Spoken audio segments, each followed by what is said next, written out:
കാരണം എൻ്റെ ചെറുപ്രായം എനിക്ക് ജീവിതത്തിൽ കുറേ അധികം മോശപ്പെട്ട അനുഭവങ്ങൾ സിനിമയിൽ നിന്ന് മാത്രമല്ല ജീവിത അനുഭവങ്ങൾ. ഞാൻ കുഞ്ഞായ നാൾ മുതൽ എനിക്ക് വളരെ ഒരു നെഗറ്റീവ് കണ്ടു വളർന്ന ഒരാളാണ്. 10-15 വർഷം കഴിഞ്ഞ് ഗ്ലാമർ എല്ലാം നഷ്ടപ്പെട്ടെന്ന് സ്വയം തോന്നി. ഇനി ചാൻസ് കിട്ടാൻ യാതൊരു മാർഗവും ഇല്ല. എന്നാ ശരി, ഞാൻ പഴയ തുറുപ്പെടുത്ത് രണ്ടാമത് കളിക്കാം. അതിലൊന്നും ഒരു അർത്ഥമില്ല.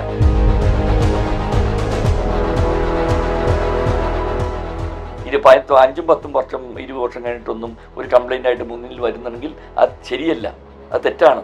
അതിലെന്തോ ആവശ്യങ്ങൾ കണ്ടുകൊണ്ട് വരുന്നതാണെന്നാണ് എൻ്റെ മനസ്സ് പറയുന്നത്. ഞാൻ ഒരു മനുഷ്യനിൽ നിന്ന് ഒരു തെറ്റ് വന്നു, നിരന്തരമായിട്ടുള്ള തെറ്റല്ല, ഒരു തവണ ഒരു തെറ്റ് വന്നു. ആ തെറ്റ് അയാൾ ചിലപ്പം റിഗ്രറ്റ് ചെയ്യും അയാളുടെ മനസ്സിൽ. അവരത് റിയാക്ട് ചെയ്തിട്ടില്ലെങ്കിലും 20 വർഷമൊക്കെ കഴിയുമ്പം പുറത്തു കൊടുക്കാനുള്ള ഒരു മനസ്സില്ലാത്ത ഒരാളാണെങ്കിൽ അയാൾ മനുഷ്യനല്ല എന്ന് ഞാൻ പറയും. ക്ഷമിക്കണമെന്നാണോ പറയുന്നത്? തീർച്ചയായിട്ടും. ഇത്രയൊക്കെ വിഷയം ഉണ്ടായാലും ക്ഷമിക്കണമെന്നാണ്. ഇല്ല, റിയാക്ട് ചെയ്യണം, ഉടനെ റിയാക്ട് ചെയ്യണം. 20 വർഷത്തിന് ശേഷം ഇതും പറഞ്ഞു വരുന്നത് ശരിയല്ല.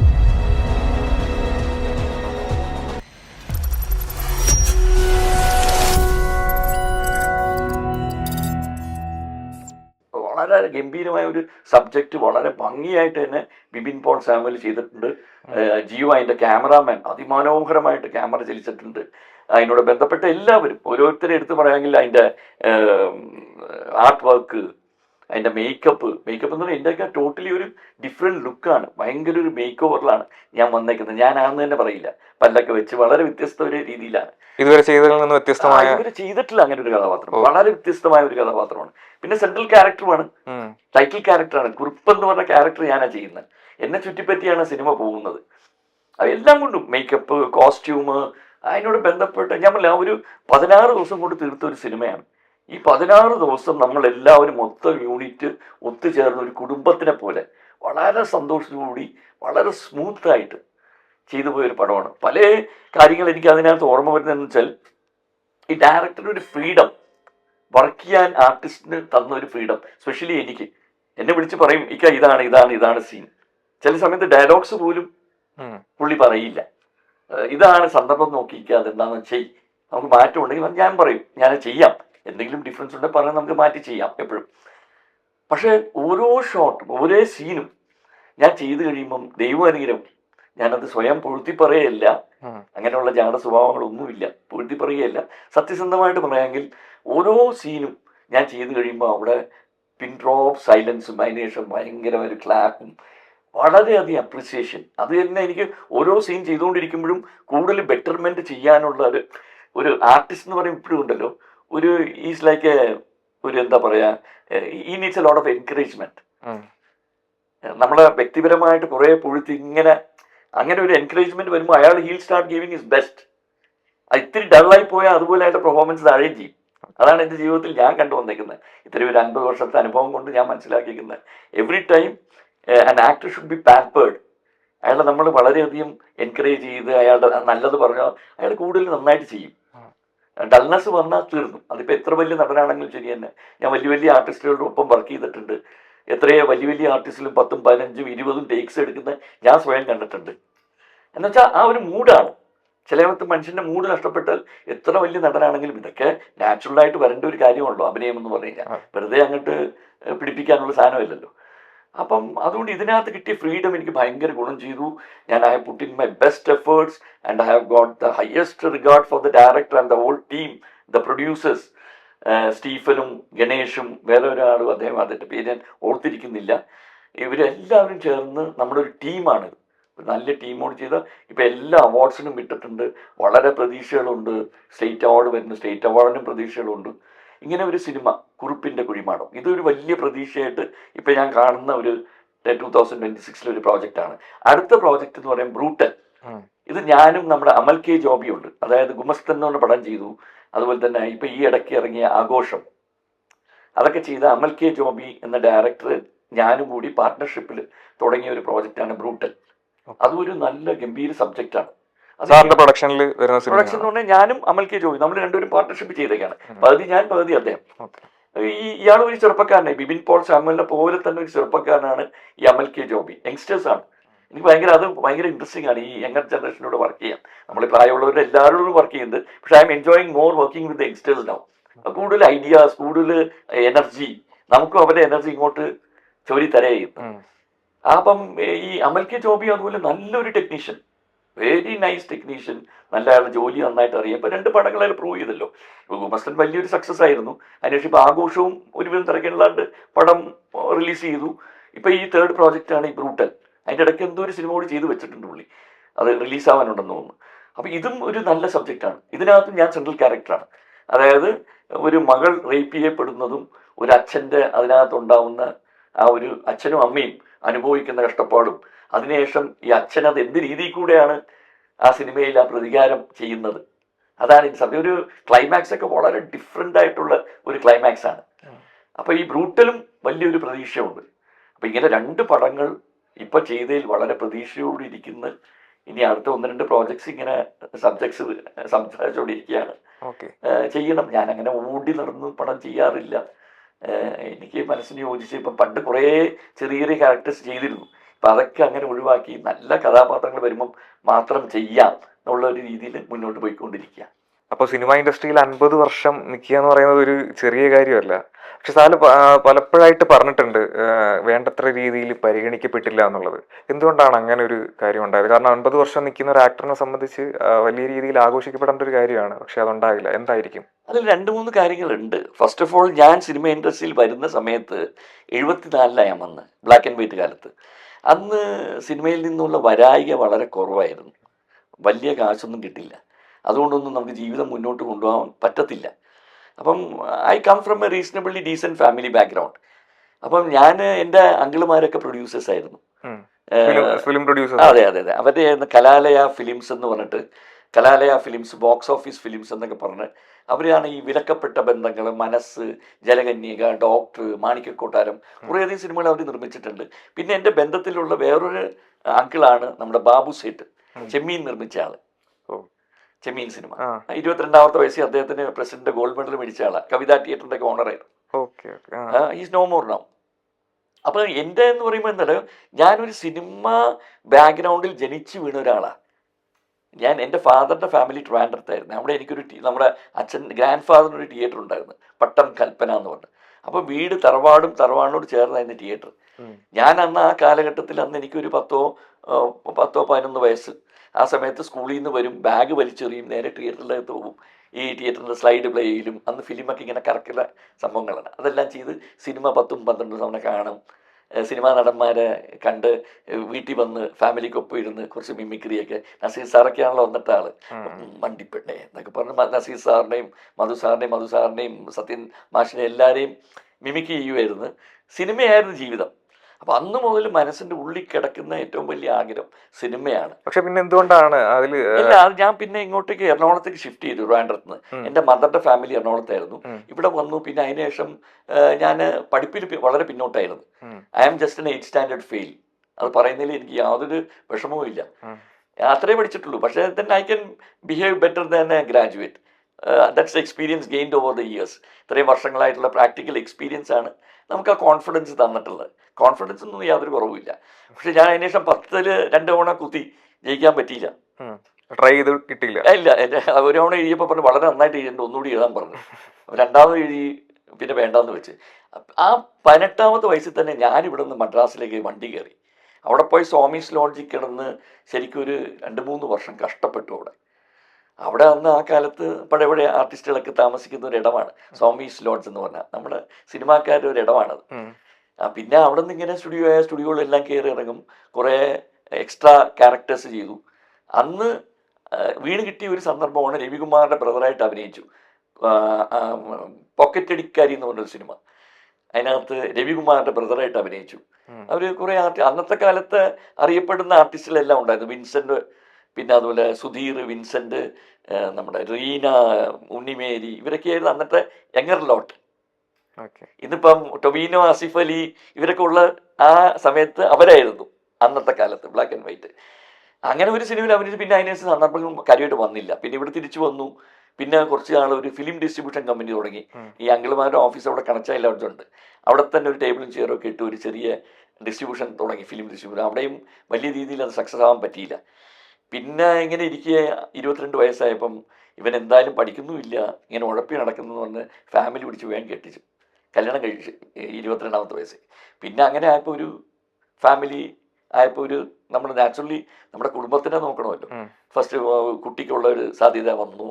അങ്ങനെയൊക്കെ വന്നിരുമ്പോൾ ആദ്യം കുട്ടി ജനിച്ചു. പിന്നെ വന്നപ്പോൾ ഇന്ന് ഉഴപ്പാൻ പറ്റുന്നില്ല. അങ്ങനെ ചെറിയൊരു കട സുനൈന എന്ന് പറഞ്ഞ റെഡിമെയ്ഡ് ഷോപ്പ് തുടങ്ങി. സിനിമ കൂട്ടത്തിലുണ്ട്, ഇങ്ങനെ കൊണ്ടു നടക്കുന്നുണ്ട്. സുനൈന എന്ന് പറഞ്ഞ കട തുടങ്ങി. ആ കട പിന്നെ ദൈവ അനുഗ്രഹം കൊണ്ട് വളർന്ന് പന്തലിച്ച് എറണാകുളത്തെ ഏറ്റവും വലിയ റെഡിമെയ്ഡ് ഷോപ്പായി മാറി. 3 ഫ്ലോറായി, വലിയ ഷോപ്പായി, 10-49 സ്റ്റാഫ്. അന്ന് മമ്മൂക്ക, ലാൽ ഇവരൊക്കെ അവിടുത്തെ കസ്റ്റമേഴ്സ് ആയിരുന്നു. ബാലേന്ദ്രമേനോൻ എല്ലാവരും എന്നുവെച്ചാൽ ആ കാലഘട്ടത്തിൽ ഏറ്റവും ഫാഷനബിളായ ഡ്രസ്സുകൾ ഉണ്ടായിരുന്ന ഒരു സ്ഥാപനം ഈ സുനൈന എന്ന് പറഞ്ഞ എൻ്റെ ഈ സ്ഥാപനമായിരുന്നു. ജീൻസൊക്കെ ഫസ്റ്റ് നമ്മളാണ് ഇൻട്രൊഡ്യൂസ് ചെയ്യുന്നത് കേരളത്തിൽ. അങ്ങനെ വളരെ അറിയപ്പെടുന്ന ഒരു ഷോപ്പായിരുന്നു. ഇവരെല്ലാം റെഗുലർ വരുന്നത്. പിന്നെ അങ്ങനെ ഇരിക്കുകയാണ് നമ്മുടെ ഡയറക്ടർ ജോഷി. അപ്പം ഞാൻ പനമ്പള്ളിയാറിലൊരു വീട് പണിതിരുന്നു. ആ വീട് പിന്നെ അന്നത്തെ കാലത്ത് പനമ്പള്ളിയാറ് ഡെവലപ്പ് ആയിട്ടില്ല. ഇന്നാണ് ഭയങ്കര ഡെവലപ്മെൻറ്റ് വന്നത്. അപ്പോൾ അത് എനിക്ക് അവിടെ എന്തോ താമസിക്കാൻ, അന്ന് വീടുകളില്ല അവിടെ.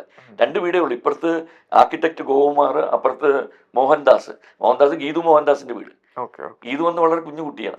അതായത് വൈഫിനും അഭിപ്രായ വ്യത്യാസം, ഇവിടെ മാക്രിയുടെ ശബ്ദം ഒന്നുമില്ല.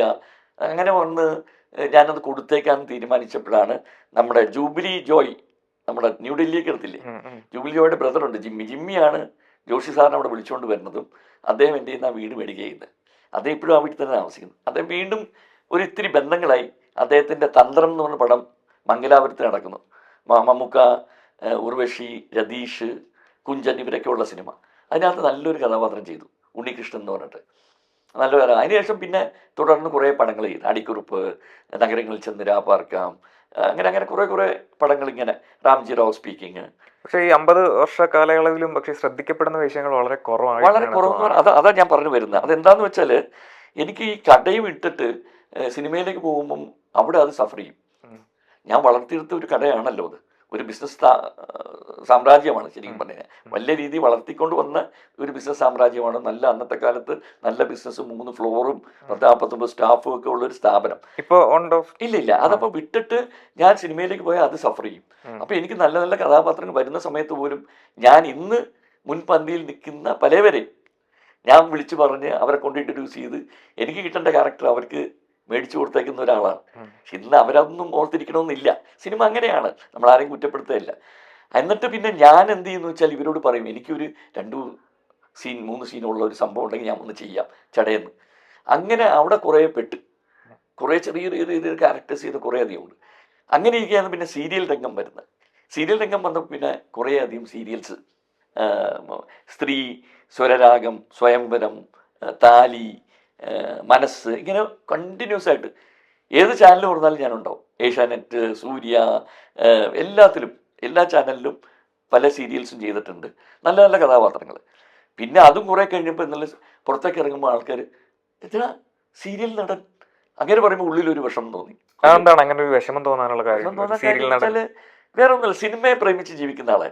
അപ്പൊ അങ്ങനെ ഒരു ഐഡന്റിറ്റി, ഒരു നടൻ സിനിമയിൽ പരിഗണിക്കപ്പെടാതിരുന്നപ്പോഴാണല്ലോ സീരിയലിലേക്ക് എന്നാലും എപ്പോഴും ആ ബിഗ് സ്ക്രീനിനോടൊരു താല്പര്യം കൂടുതൽ ഉണ്ടായിരുന്നു, ഇല്ലാന്നില്ല.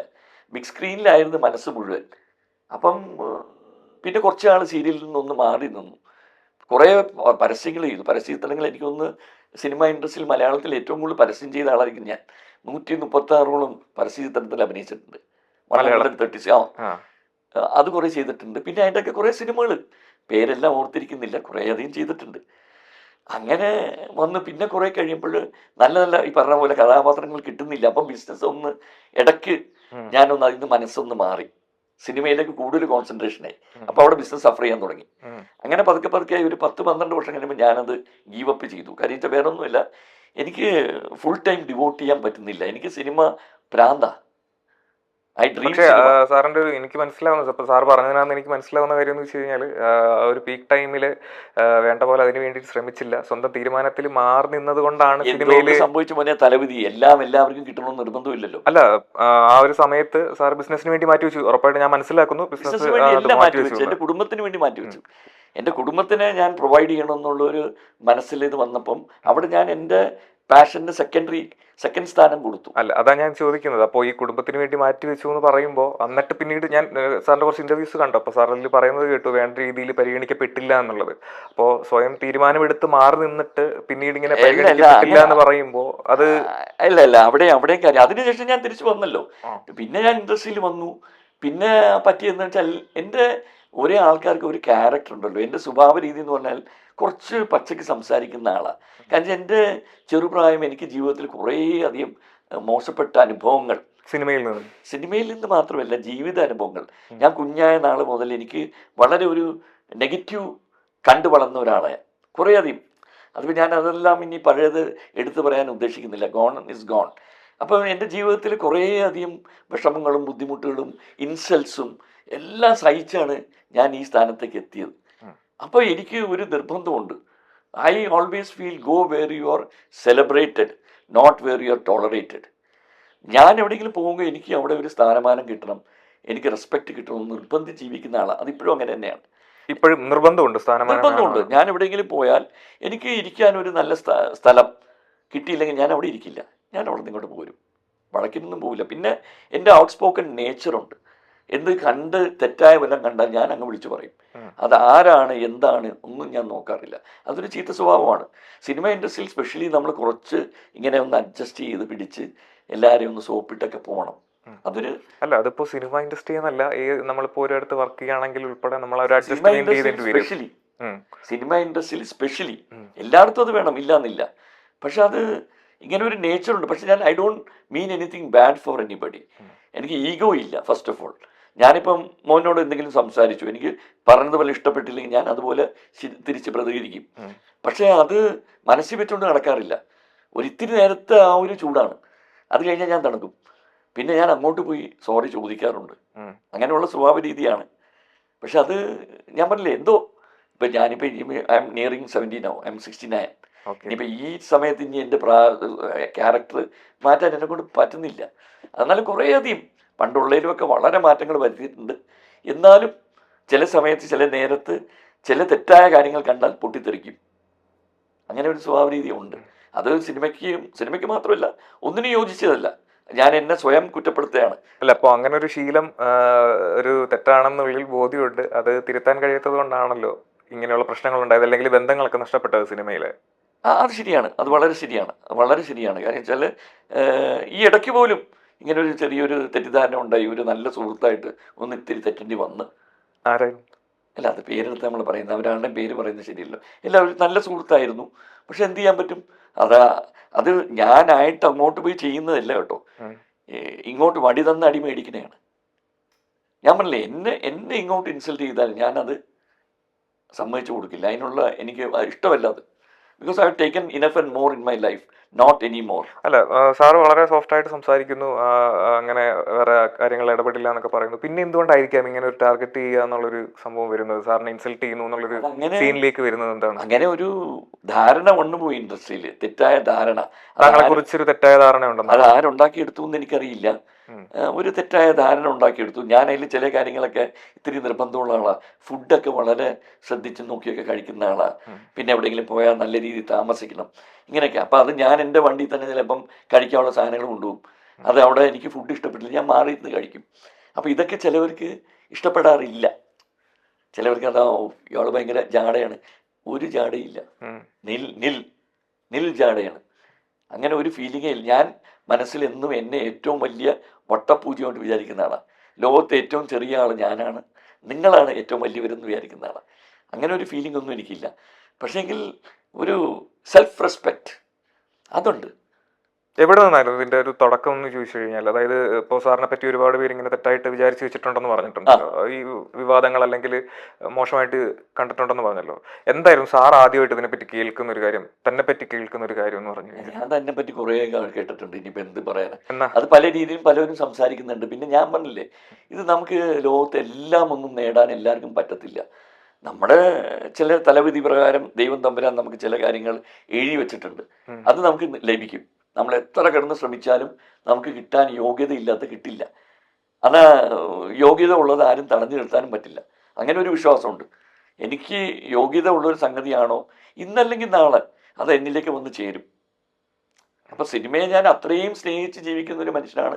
ഇന്നല്ലെങ്കിൽ നാളെ എനിക്ക് കിട്ടേണ്ട അംഗീകാരങ്ങളും ആ ഒരു സ്ഥാനമാനങ്ങളും എനിക്ക് കിട്ടും എന്നുള്ള പൂർണ്ണ പ്രതീക്ഷയോട് ജീവിക്കുന്നതാണ്. ഇല്ലെങ്കിൽ പോലും ഞാൻ എൻ്റെ സെൽഫ് റെസ്പെക്റ്റോട് ജീവിക്കുന്ന ആളാണ്. ആരോടും പോയി യാചിക്കില്ല, ചോദിക്കില്ല. അതും ഒരു വേറെ സ്വഭാവമാണ്. ഇല്ലെങ്കിൽ ഇല്ലാന്നേ ഉള്ളൂ. ഇപ്പൊ സാധാരണ രീതിയിൽ നമ്മൾ എല്ലാവരും വിളിച്ച് ചാൻസ് ചോദിക്കണം എന്നുള്ള ചില കാര്യങ്ങളുണ്ട് ഇൻഡസ്ട്രിയിൽ. അത് ഈ വലിയവരെ ഒഴിച്ച്, വലിയവരെന്ന് പറഞ്ഞു കഴിഞ്ഞാൽ ഏറ്റവും മുൻപന്തിയിൽ നിൽക്കുന്ന ഇപ്പം മോഹൻലാലും മമ്മൂട്ടിയും അങ്ങനെയുള്ളവർ ഒഴിച്ച് ബാക്കി അതിൻ്റെ താഴെയുള്ളവരെല്ലാവരും വിളിക്കാറുണ്ട്, ചോദിക്കാറുണ്ട്, ചാൻസ് ആവശ്യപ്പെടാറുണ്ട്. ഞാനത് ഇതുവരെ അങ്ങനെ ചെയ്യാറില്ല. എന്തോ ഒരു മടിയാ അതില്. അല്ല, സാർ എന്നോട് പറഞ്ഞു ഇങ്ങനെ ഒരു ഇന്റർവ്യൂവിൽ ഇങ്ങനെ പറയുന്നത് കേട്ടിരുന്നു. അതായത് ഇപ്പോ ഞാൻ ഫുൾ ടൈം ഫോൺ എന്റെ കയ്യിൽ ഉണ്ടായിരിക്കും, ഒരാൾ വിളിക്കുന്നതിന് വേണ്ടി ഞാൻ വെയിറ്റ് ചെയ്യും. തീർച്ചയായിട്ടും അത് ഇപ്പോഴത്തെ ഫോൺ ഇവിടെ തന്നെ ഉണ്ട്. പക്ഷേ ഫോണിന് വേണ്ടി കാത്തിരിക്കുന്ന ആളെ എന്നും ഒരു സാഹചര്യം, ഒരു സന്ദർഭത്തിന് വേണ്ടി കാത്തിരിക്കുന്നു. പക്ഷെ ഈ ഫോൺ എടുത്ത് അങ്ങോട്ട് വിളിക്കില്ല. അത് ഇതില്ലാതെ പിന്നെ എങ്ങനെയാണ് പോസിബിൾ ആവുക? കാരണം കരയുന്ന കുഞ്ഞിനെ പാലുള്ളൂ എന്ന് അറിയാലോ. പക്ഷെ ഈ കുഞ്ഞ് കരയില്ല. കുറെ കരഞ്ഞു, ചെറുപ്പത്തിൽ കണ്ടമാനം കരഞ്ഞ കുഞ്ഞാ. ഇനി കരയാൻ, ഈ പ്രായത്തിൽ കരയാൻ പറ്റില്ല. കുഞ്ഞ് മാറി, ഇപ്പം പ്രായമുള്ള ഒരാളായി. അല്ല, നമ്മളിപ്പോ നിരന്തര പരിശ്രമം ഉണ്ടെങ്കിലല്ലേ ഒരു കാര്യത്തിൽ നമുക്ക് മുന്നോട്ട് പോകാൻ പറ്റുള്ളൂ. ആ ഒരു സ്ട്രഗിൾ എന്തായാലും ഉണ്ടായിരിക്കും. നമ്മളിപ്പോ എത്ര സക്സസ്ഫുൾ ആണെന്ന് പറഞ്ഞു കഴിഞ്ഞാലും അത് ഒരു സ്ട്രഗിൾ മാറില്ല. നമ്മൾ പുതിയ പുതിയ കാര്യങ്ങൾ അന്വേഷിക്കേണ്ടിയിരിക്കും. അപ്പോൾ അതില്ലാതെ പിന്നെ എങ്ങനെയാണ് മുന്നോട്ട് പോകാൻ കഴിയുക എന്നുള്ളതാണ് ഞാൻ ചോദിക്കുന്നത്. ഇപ്പൊ എന്താന്ന് വെച്ചാല് ഇന്നത്തെ ന്യൂ ജനറേഷൻ വന്നിട്ടില്ലേ, അപ്പൊ അവരോട് എനിക്ക് ചോദിക്കാൻ മടിയില്ല. ഇപ്പൊ നിന്നോട് എനിക്ക് വിളിച്ചിട്ട് മോനെ ഈക്കാക്ക് ഒരു ചാൻസ് കേടാ, ഒന്ന് നിന്റെ കൂടെ വർക്ക് ചെയ്യണമെന്ന് ആഗ്രഹമുണ്ട്, അത് പറയാം. കാര്യം വെച്ചാൽ അവിടെ എനിക്കൊരു ഇൻഫീരിയോറിറ്റി കോംപ്ലക്സ് ഫീൽ ചെയ്യാറില്ല. Still I feel superior. മോനെ എനിക്കൊരു ചാൻസ് തന്നുകൂടെ ഇടാ, ഇക്കാനെ ഓർത്തുകൂടെ ഇടാ എന്നൊക്കെ വിളിച്ച് ചോദിക്കാം. അത് വേറെ വിഷയം. അതേസമയത്ത് നമ്മുടെ ഒരേ പ്രായം ലെവലിൽ ഇരിക്കുന്നവരോട് വിളിച്ചിട്ട് സാറേ ഒരു ചാൻസ് തന്നൂടെ, തോന്നൽ വരുത്തേണ്ട കാര്യം എന്താണ്? നമ്മുടെ എനിക്കറിയില്ല. സിനിമ ഇപ്പൊ പാഷൻ ആണെന്ന് പറയുന്നു, സിനിമയിൽ അഭിനയിക്കാൻ ഭയങ്കര ആഗ്രഹമുണ്ട്. ഇപ്പൊ നല്ലൊരു ക്യാരക്ടർ ചെയ്തിട്ടുണ്ടെന്ന് പറഞ്ഞു. എനിക്ക് വന്നു വീണ ക്യാരക്ടർ വന്നു വീണതാണ്. ഇപ്പൊ വന്നു വീഴുന്നത് വല്ലപ്പോഴും ആയിരിക്കുമല്ലോ. ഞാൻ ചോദിക്കുന്നതെന്ന് വെച്ച് കഴിഞ്ഞാൽ അങ്ങനെ ഒരു പാഷനായിട്ട് കാണുന്നു, നല്ല രീതിയിൽ അഭിനയിക്കണമെന്ന് കാണുന്ന ഒരാള് എന്തുകൊണ്ടാണ് അങ്ങനെ ഒരു ഇൻഫീരിയോറിറ്റി കോംപ്ലക്സ് കൊണ്ടു നടക്കുന്നത്? ഇൻഫീരിയോറിറ്റി കോംപ്ലക്സ് എന്ന് പറയാൻ പറ്റില്ല, അത് സുപ്പീരിയോറിറ്റി കോംപ്ലക്സ് എന്നും പറയാൻ പറ്റില്ല. എന്തോ പറയാ, ഞാനേ പറഞ്ഞില്ലേ, ആ വളർന്നു വന്ന ആ രീതിയും എൻ്റെ പാരമ്പര്യവും ഒക്കെ കൊടുത്ത് പഠിച്ച ഒരു ബാക്ക്ഗ്രൗണ്ടിൽ നിന്ന് വരുന്ന ആളാണ്. ഇങ്ങനെ കൈ നീട്ടിയിട്ടില്ല, എപ്പോഴും ഇങ്ങനെ കൈ ഇങ്ങോട്ട് കൊടുത്തേക്കുന്നവരാ. അപ്പം എന്നും ആ യാചിക്കാനും ചോദിക്കാനും ഒക്കെ ഒരു മടി, അത് ഉള്ളിലെന്തോ ഞാൻ പറയാം. May be it's A character, inborn certain inborn characters you cannot change. ഇപ്പം മോൻ്റെ ഒരു ക്യാരക്ടർ ഇൻബോൺ ഉണ്ടാവും, അത് ഈ പ്രായത്തിൽ ചിലപ്പോൾ തിരുത്തിയെടുക്കാൻ പറ്റുമായിരിക്കും. ശരിയാണ്. ഇനി അങ്ങോട്ട് തിരുത്താൻ പണിയാ. ഇനിയിപ്പോ എന്നെ നിങ്ങൾ അക്സെപ്റ്റ് ചെയ്യാനേ പറ്റുള്ളൂ. അല്ല, ഞാൻ സാർ പറയുന്ന കാര്യം ഞാൻ മനസ്സിലാക്കുന്നു. വലിയൊരു ഫാമിലിയിൽ നിന്ന് വന്ന ആളാണ്, കൊടുത്ത് ശീലിച്ച ആളാണ്. വലിയ ഫാമിലി എന്നല്ല, നല്ലൊരു ഫാമിലി. എൻ്റെ ഫാമിലിയെ കുറിച്ച് ഞാൻ പറയാമെങ്കിൽ ഭയങ്കര പ്രൗഡ്. എൻ്റെ മദറിൻ്റെ ഫാമിലി കോടിക്കണക്കിന് രൂപ ദാനം നൽകിയ ഒരു ഫാമിലിയാണ്. ഇപ്പോഴും നമ്മുടെ ഒരു ചാരിറ്റബിൾ സ്കൂളുണ്ട്, ദാറുലൂം സ്കൂൾ എന്ന് പറഞ്ഞ പുല്ലപ്പടിയിൽ 1500 കുട്ടികൾ പഠിക്കുന്ന ചാരിറ്റബിൾ ഇൻസ്റ്റിറ്റ്യൂഷനാണ്. 120 സ്റ്റാഫും അവരൊക്കെ അതുകൊണ്ട് മുന്നോട്ട് പോകുന്ന ഒരു നല്ലൊരു സ്ഥാപനം. അതിനകത്ത് പള്ളിയായി, ഓർഫനേജായി, ഇങ്ങനെയൊക്കെ ഉണ്ട്. നമ്മുടെ ഒരു 10-20 ട്രസ്റ്റുകളുണ്ട്. ഇതൊക്കെ കാരണവന്മാർ നമുക്ക് തന്നതിലുപരി സൽപ്രവൃത്തികൾക്ക് വേണ്ടി എഴുതി വെച്ച് പോയതാണ്. അതിലൊക്കെ നമുക്ക് ഭയങ്കര അഭിമാനമുണ്ട്. ആ ഒരു സൈഡ് ശരിയാണ്. ഇപ്പോൾ ഞാൻ സാർ ഈ പറഞ്ഞൊരു പോയിന്റിന് സിനിമയായിട്ട് കണക്ട് ചെയ്യാണ്. അതായത് ഇപ്പോൾ മമ്മൂക്ക ആയാലും ശരി, ലാലേട്ടനായാലും ശരി, പുതിയ ആളുകളുമായിട്ട് കണക്ട് ചെയ്യാറുണ്ട്. ഇപ്പോൾ അവർ ചെയ്യുന്ന സിനിമകളൊക്കെ കണ്ടാലും മനസ്സിലാവും. അപ്പോൾ അവർ തന്നെ അന്വേഷിക്കാറുണ്ട്. അപ്പോൾ അങ്ങനെ ഇരിക്കുമ്പോൾ സിനിമ ഇത്രയും സ്നേഹിക്കുന്ന ഒരാളാണ്, പാഷനേറ്റഡ് ആയിട്ട് കാണുന്ന ഒരാളാണ് സാർ. അപ്പോൾ സാർ എന്തുകൊണ്ട് ഇങ്ങനെ വിചാരിക്കുന്നു എന്നാണ് ഞാൻ ചോദിക്കുന്നത്. മീൻസ് ഇത് രണ്ടും ടിക്കറ്റ് വിട്ടുപോയി, ട്രെയിൻ കടന്നുപോയി, ഇനിയിപ്പോൾ എന്ത് ചെയ്യും? അപ്പോ ഞാൻ നമുക്കപ്പോ കിട്ടേണ്ടിയിരിക്കുന്ന അവസരങ്ങൾ, അല്ലെങ്കിൽ ഒന്ന് ചോദിച്ചാൽ കിട്ടേണ്ടിയിരിക്കുന്ന അവസരങ്ങളല്ലേ കുറെ നഷ്ടപ്പെട്ടിട്ടുണ്ട്. ഇല്ലാന്നില്ല, കുറെ അവസരങ്ങൾ നഷ്ടപ്പെട്ടു പോയിട്ടുണ്ട്. അതിപ്പോ ഞാൻ റിഗ്രറ്റ് ചെയ്തിട്ട് കാര്യമില്ലല്ലോ. എന്ത് ചെയ്യാൻ പറ്റും? ടാലന്റിനെ ഷോക്കേസ് ചെയ്യാൻ പറ്റുന്ന I am very confident about my talents. നല്ല സെൽഫ് കോൺഫിഡൻസ് ഉള്ള മനുഷ്യനാണ്. ഏത് കഥാപാത്രം തന്നാലും നന്നായിട്ട് ചെയ്യാൻ പറ്റാന്നുള്ള നല്ല കോൺഫിഡൻസ് ഉണ്ട്. പക്ഷേ ഇതാണ് ഈ ഒരു രീതി എന്നെ എനിവേ നോക്കാം. ബെറ്റർ ലേറ്റ് ദാൻ നെവർ എന്ന് പറയില്ലേ. പബ്ലിക്കിന്റെ ഫ്രണ്ടിൽ ഭയങ്കര നീറ്റായിട്ട് ബിഹേവ് ചെയ്യുന്ന അത്രയും നീറ്റ് അല്ലാത്ത ആളുകളുടെ ഇമേജ് പുറത്ത് വരണ്ടേ? അതല്ലേ നല്ലത്? ഇപ്പൊ സാർ ഉൾപ്പെടെ പറയുന്നു സാറിനെ. അതിപ്പോ ഏത് സിനിമയിൽ മാത്രമാണോ? അങ്ങനെയാണെങ്കിൽ എല്ലാ ഇൻഡസ്ട്രിയിലും ചെയ്യും. ബിസിനസ് രംഗമുണ്ട്, ഹോസ്പിറ്റൽസ് ഉണ്ട്, എത്ര ഇൻസ്റ്റിറ്റ്യൂഷൻസ് ഉണ്ട്. ഇവിടെ സിനിമാ രംഗത്ത് മാത്രമാണോ ഇങ്ങനെയുള്ള പ്രവൃത്തി നടക്കുന്നത്? ഇതിന്റെ അപ്പുറം നടക്കുന്നുണ്ട് ബിസിനസ് രംഗത്ത്. ഇതൊരു മീഡിയ ആയതുകൊണ്ടും സിനിമ ആയതുകൊണ്ടാണ് ഇത്രയും കവറേജ്. സെക്രട്ടറിമാരെ ചൂഷണം ചെയ്യുന്ന എത്ര ബോസ്മാരുണ്ട്, ജോലിക്കാരെ ചൂഷണം ചെയ്യുന്ന എത്ര ഓഫീസുകളുണ്ട്, എത്ര ഗവൺമെന്റ് ഓഫീസുകളുണ്ട്, എത്ര ഹോസ്പിറ്റൽസ് ഉണ്ട്, എത്ര സ്കൂളുകളുണ്ട്. ഇതെല്ലാ രംഗത്തും ഉണ്ട്, ഇല്ല എന്നല്ല പറയുന്നത്. ഞാൻ ചോദിക്കുന്നതെന്ന് വെച്ച് കഴിഞ്ഞാൽ ഇത് പുറത്ത് വരണ്ട എന്ന് സാറ് പറയുന്നത് എന്തുകൊണ്ടാണ്? പുറത്ത് വരണ്ടെന്ന് ഞാൻ പറയുന്നത് എന്ന് വെച്ചാൽ അതിൽ ദയിപ്പിച്ച കുറെ ശവങ്ങളുണ്ട്. ആ ശവങ്ങളെല്ലാം തോണ്ടിയെടുക്കണ്ട. മൺമറഞ്ഞു പോയ എത്രയോ വലിയ വലിയ കലാകാരന്മാരുണ്ടാവും. അവരുടെയൊക്കെ പഴയ ജീവിതവും അവർ കഴിഞ്ഞു പോയ ആരെ പീഡിപ്പിച്ചു എന്നൊക്കെ രണ്ടാമത് എടുത്തിട്ട് എന്താ അവർക്ക് ശിക്ഷ കൊടുക്കാൻ പോണോ? അവരെ ടാർണിഷ് ചെയ്യുക, അവരുടെ ഉണ്ടായിരുന്ന ഒരു മനസ്സിലുണ്ടായിരുന്ന ഒരു അവരെക്കുറിച്ചുള്ള ഒരു മതിപ്പ് അത് കളയാ, അവരുടെ കുടുംബത്തെ ബുദ്ധിമുട്ടിക്കുക. അതുകൊണ്ട് എന്താ കാര്യമുള്ളത്? അപ്പൊ സാറ് പറയുന്നതെന്ന് വെച്ച് കഴിഞ്ഞാല് ഹേമ കമ്മിറ്റി റിപ്പോർട്ട് പുറത്തു വന്നു കഴിഞ്ഞാല് മഹാന്മാരായ, അതായത് പല മരിച്ചുപോയ നടന്മാരുടെയൊക്കെ ഇമേജ് കോട്ടം തട്ടുമെന്നാണ്. അപ്പൊ ഞാൻ ചോദിക്കുകയാണ്, അപ്പോൾ ഇതിന്റെ ഓപ്പോസിറ്റ് നിൽക്കുന്ന ആളുകളുണ്ടല്ലോ, അതായത് ഇവരുടെ പീഡനം അനുഭവിച്ചവർ, ഇര, അങ്ങനെയുള്ള ആളുകൾ, അന്നേരം അവരെ കൺസിഡർ ചെയ്യണം. അല്ല, ഇവർക്ക് എന്താ ഇപ്പോഴാണോ ഇവർക്ക് ഇത് ബോധം വന്നത്? ഈ മരിച്ചുപോയൊരു ആ സമയത്ത് ഇവർക്കൊന്നും ബോധം വന്നില്ലേ? ഇപ്പൊ 15-20 വർഷം കഴിഞ്ഞിട്ടാണോ ഒരാളെ കുറിച്ച് അപവാദം പറയാ?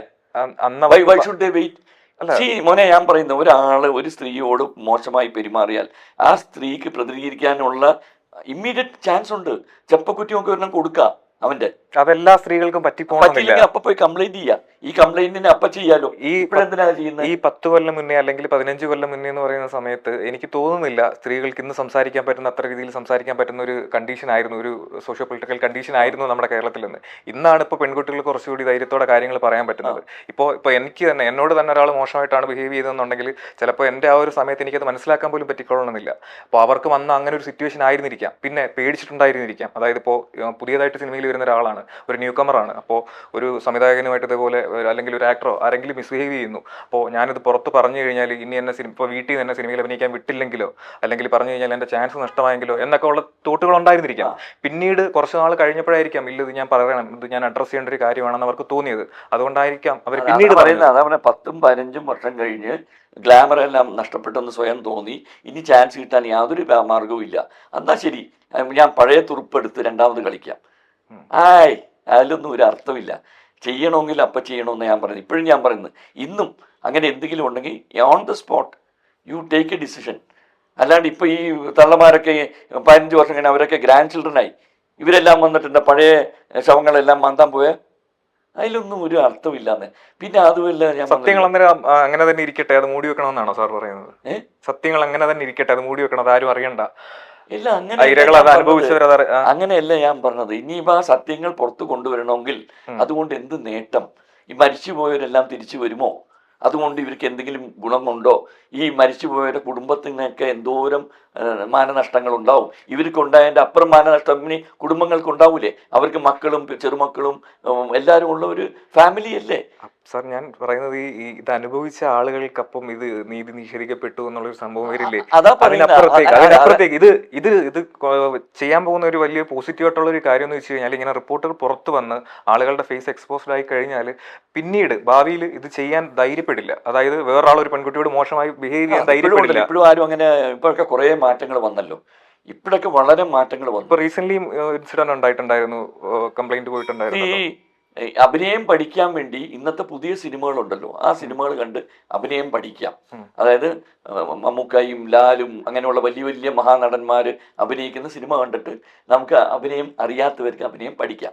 അതിനുവേണ്ടി പഴയ പ്രേം നസീറും സത്യം മാഷിന്റെയും അടൂർ ബാസിയുടെയും മധുസാറിന്റെ ഒന്നും സിനിമ എടുത്ത് കാണണമെന്നില്ല. അത് തന്നെയാണ് ഇതിൻ്റെ ഇത്. ഇന്നത്തെ തലമുറയ്ക്ക് ഇന്ന് എന്താന്നുള്ള മനസ്സിലായി.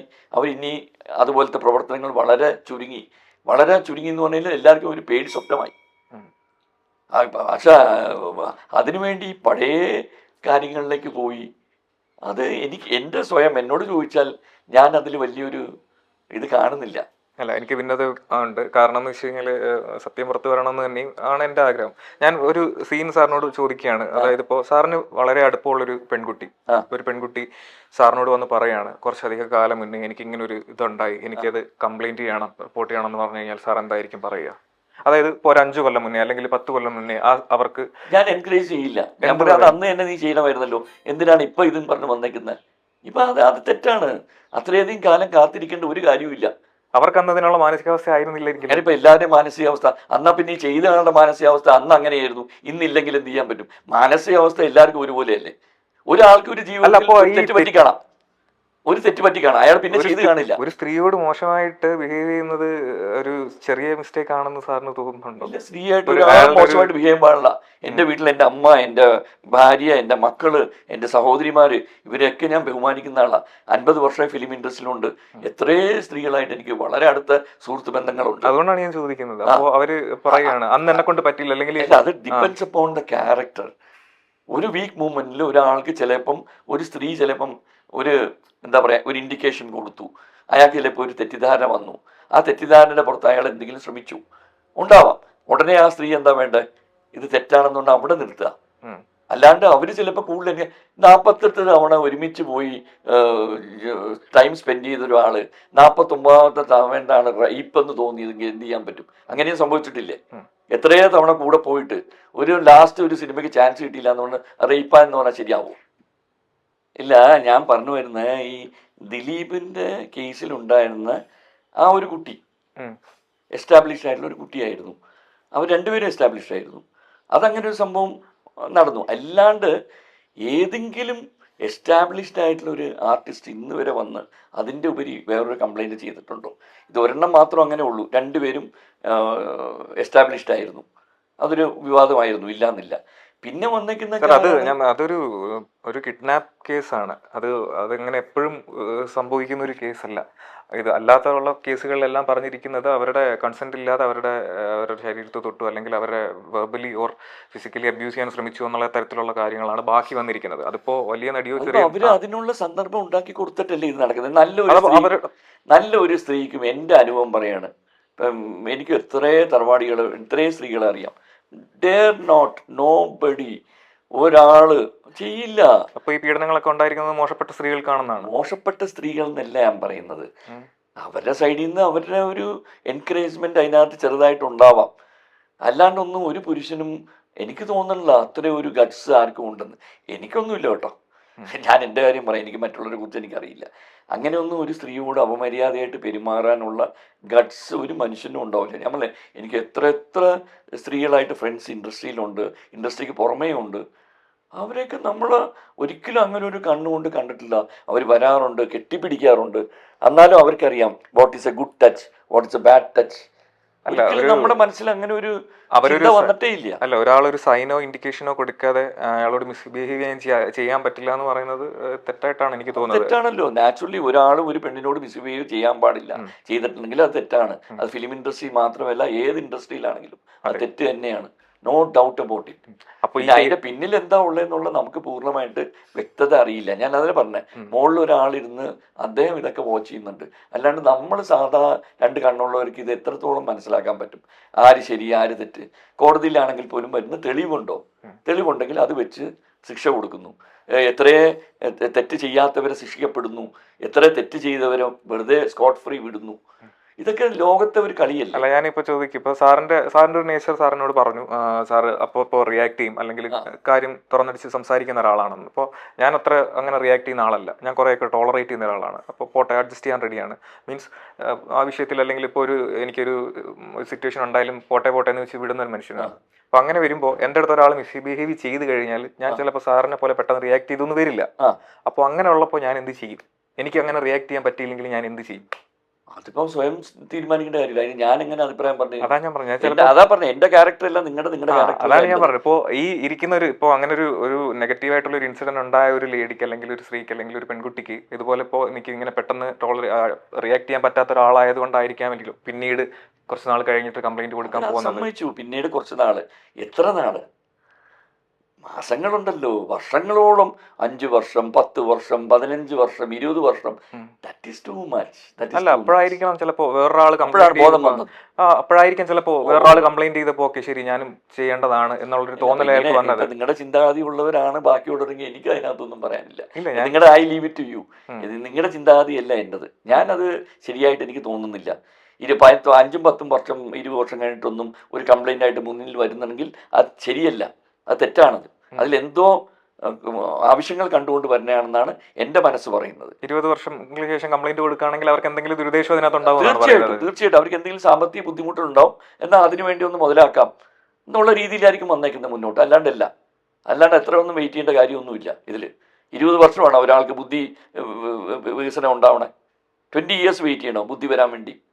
No. Foolishness. I don't believe in that. ഇല്ല, ഞാൻ ഒന്നുകൂടി പറയുകയാണ്. കാരണം അന്ന് ഇപ്പോൾ ഒരു 10 അല്ലെങ്കിൽ 15 കൊല്ലത്തിന് മുന്നേ ഉണ്ടായിരുന്ന ഒരു സിറ്റുവേഷൻ അല്ല ഇപ്പോൾ കുറച്ചുകൂടി നമുക്ക് സംസാരിക്കാനും കാര്യങ്ങൾ ഓപ്പൺ ആയിട്ട് പറയാനും ഒക്കെ ഉള്ളൊരു സാഹചര്യമുണ്ട്. ഇപ്പോഴായിരിക്കാം മറ്റുള്ളവർ റിയാക്ട് ചെയ്യുന്നത് കണ്ടോക്കെ ഞാൻ റിയാക്ട് ചെയ്യാൻ തോന്നിയത്. 20 വർഷം കൊണ്ടൊക്കെ ഒരു മനുഷ്യന് മറ്റൊരു മനുഷ്യനെ പുറത്തു കൊടുക്കാൻ കഴിവില്ലെങ്കിൽ അത് മനുഷ്യനല്ല. അതാണ് എനിക്ക് പറയാനുള്ളത്. ഞാൻ പറഞ്ഞു, ഒരു മനുഷ്യനിൽ നിന്ന് ഒരു തെറ്റ് വന്നു, നിരന്തരമായിട്ടുള്ള തെറ്റല്ല, ഒരു തവണ ഒരു തെറ്റ് വന്നു, ആ തെറ്റ് അയാൾ ചിലപ്പം റിഗ്രറ്റ് ചെയ്യും അയാളുടെ മനസ്സിൽ. ചിലപ്പോൾ അധികം വേണ്ട, അടുത്ത മാസം അല്ലെങ്കിൽ 1 മാസം, 1 വർഷം കൊണ്ട് റിഗ്രറ്റ് ചെയ്ത ഒരു മനുഷ്യൻ, അയ്യോ എൻ്റെ ഇന്ന് തെറ്റ് പറ്റിപ്പോയി. അങ്ങനെ ഒരു മനുഷ്യൻ ചെയ്തിട്ടുണ്ടെങ്കിലും അവരത് റിയാക്ട് ചെയ്തിട്ടില്ലെങ്കിലും 20 വർഷമൊക്കെ കഴിയുമ്പം പുറത്തു കൊടുക്കാനുള്ളൊരു മനസ്സില്ലാത്ത ഒരാളാണെങ്കിൽ അയാൾ മനുഷ്യനല്ല എന്ന് ഞാൻ പറയും. ക്ഷമിക്കണമെന്നാണോ പറയുന്നത്? തീർച്ചയായിട്ടും. ഇത്രയൊക്കെ വിഷയം ഉണ്ടായാലും ക്ഷമിക്കണമെന്നാണോ? ഇല്ല, റിയാക്ട് ചെയ്യണം, ഉടനെ റിയാക്ട് ചെയ്യണം. 20 വർഷത്തിന് ശേഷം ഇതും പറഞ്ഞു വരുന്നത് ശരിയല്ല. ഉടനെ റിയാക്ട് ചെയ്യാൻ കഴിവില്ലാത്തവർ അന്നേരം പിന്നീട് കംപ്ലൈന്റ് കൊടുക്കരുതെന്നാണോ? പിന്നീട് അതാ പറയുന്നത്, അതിനൊരു ടൈം ഫ്രെയിം ഇല്ലേ? എന്തൊരു സാധനത്തിനൊരു ടൈം ഫ്രെയിം ഇല്ലേ? ഒരു ടൈം ഫ്രെയിം ഇല്ലേ? ഇങ്ങനെ കാത്തിരുന്ന് അതിനൊരു സാഹചര്യവും സന്ദർഭവും, ഇയാൾ വളരട്ടെ, ഇയാളെ ഒന്നുമില്ലാത്ത സമയത്ത് എന്നോട് മിസ്ബിഹേവ് ചെയ്തു, അന്ന് അയാളും ആരുമല്ല ഞാനും ആരുമല്ല. എന്നാൽ ഇയാളിപ്പോൾ വളർന്ന് വലിയൊരു നിലയിൽ ഉന്നത പദവിയിലെത്തി, ഇപ്പൊ ഇയാളിൽ എല്ലാം ഉണ്ട്. എന്നാൽ ഞാൻ പഴയ കേസായിട്ട് പോയിട്ട് ചില്ലറ ഇയാളെ നിന്നൊന്ന് മേടിക്കാം, അങ്ങനെ ഒരു ചിന്താഗതി നിൽക്കുന്ന ആൾക്ക് വളർച്ച ഉണ്ടാവാൻ വേണ്ടി വെയിറ്റ് ചെയ്തിരുന്നു. അങ്ങനെയുള്ള സിറ്റുവേഷൻ അങ്ങനെയല്ലേ നമുക്ക് കരുതാൻ പറ്റൂ? അങ്ങനെയല്ലേ കരുതാൻ പറ്റൂ? ഇങ്ങനത്തെ ഒരു സാഹചര്യത്തിൽ പിന്നെ എങ്ങനെ കരുതാൻ പറ്റാം?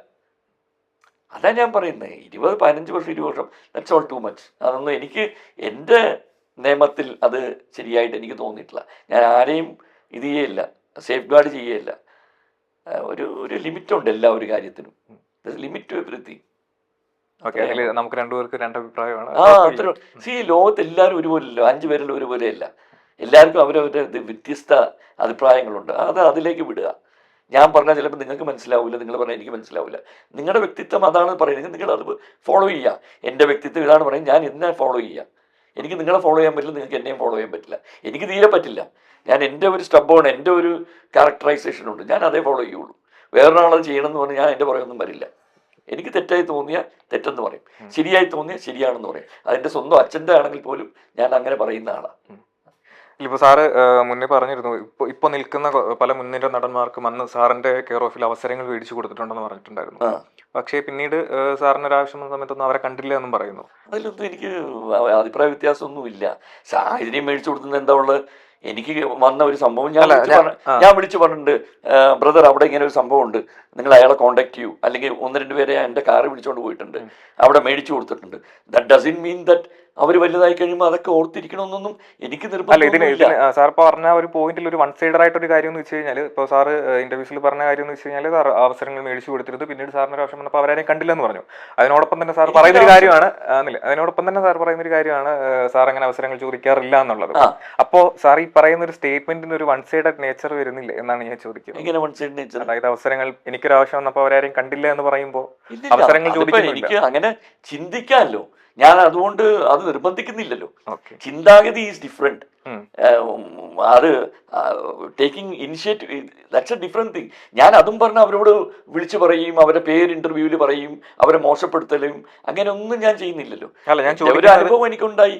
ഞാൻ ചില സുഹൃത്തുക്കളെ ചില നേരത്ത് സഹായിച്ചിട്ടുണ്ട്.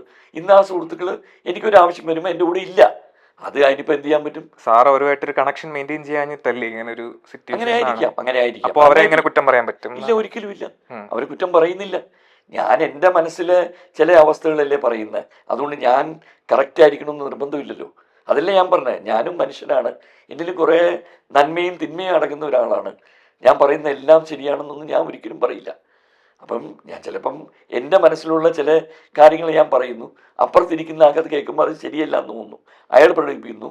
അപ്പോൾ ഞാനും ചിന്തിക്കുന്നു, ഓ ശരിയാണ്, ഇപ്പം നിങ്ങൾ പറഞ്ഞപ്പോൾ എനിക്കും തോന്നി ശരിയാണല്ലോ, യെസ് ശരിയാണ്, എൻ്റെ മിസ്റ്റേക്കാണ്, കഴിഞ്ഞില്ലേ, ഇത്രയേ ഉള്ളൂ കാര്യം. അപ്പോൾ വളരെ നല്ലൊരു ചർച്ചയായിരുന്നു. സാറിന്റെ അഭിപ്രായങ്ങളും എക്സ്പീരിയൻസും ഒക്കെ ഷെയർ ചെയ്തു. ഞങ്ങൾക്ക് വേണ്ടി സമയം മാറ്റി വെച്ചു. കുറേ അധികം സംസാരിച്ചു പോയി. നീ വല്ലതും പാര വരുവാന്നാണ് പേടി. എട്ടിന്റെ പണി കിട്ടുവോ? ഇല്ല. Okay okay thank you so much. Okay thank you everybody. God bless all.